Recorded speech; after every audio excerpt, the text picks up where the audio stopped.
Ari, you more or less pre-shadow the question I was going to ask, which is why do we want to engage families more fully in conversation with teachers and administrators? But feel free to add on to that if you will. But to your point about these partnerships that you're developing, I understand from our conversation offline that you've been doing these family and educator teams together partnerships for about 7 years in 25 different schools. So what have you been finding has been the benefit of having those partnerships with families? And how is that impacting education overall for those students in a positive way? Yeah, love the question. When I began in the role, like many of us in district roles, I had 35 different job responsibilities.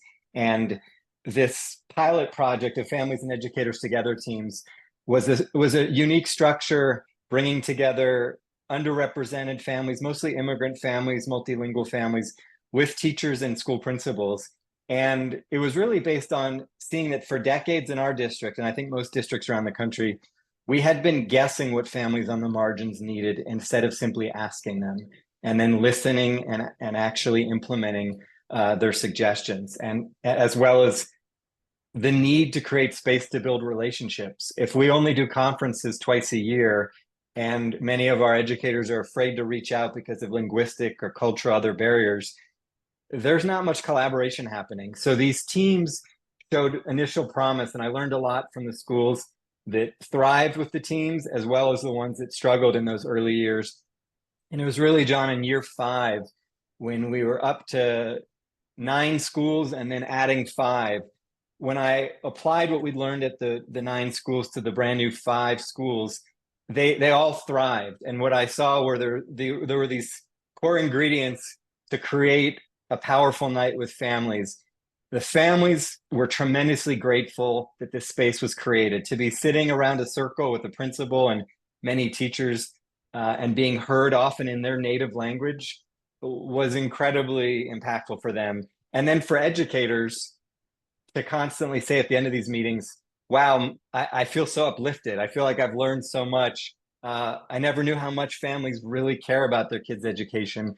For a principal to say, wow, this is helping me connect with all of my communities and hear voices I've never heard. It was really those moments about 3 years ago where I said, wow, I need to shift my emphasis. This is where the true change is happening as well. What I saw, John, was in the first 5 years, there was a lot of great community building, deepening of trust, but these teams weren't consistently creating systemic change within the school. So I began 3 years ago to really partner with our team leaders who are teachers or parents and say, middle of the school year, we've got to really begin to gain momentum around some change projects. I'll give you one example. There was a school where families said at the second meeting, it's incredibly hard for us to communicate with the staff.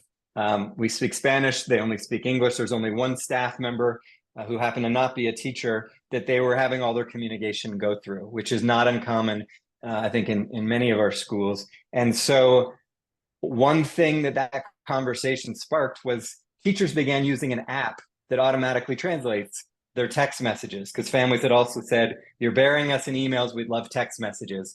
And so that shift, as well as some feedback they gave on parent conferences not being as satisfying as they wanted, led to 2 concrete projects that within a couple of weeks or months, the amount of relationship and communication that was built compared to years of there really being a void showed me how much power there is in us just simply creating a space, break bread together, have great questions for families, and engage in meaningful conversation.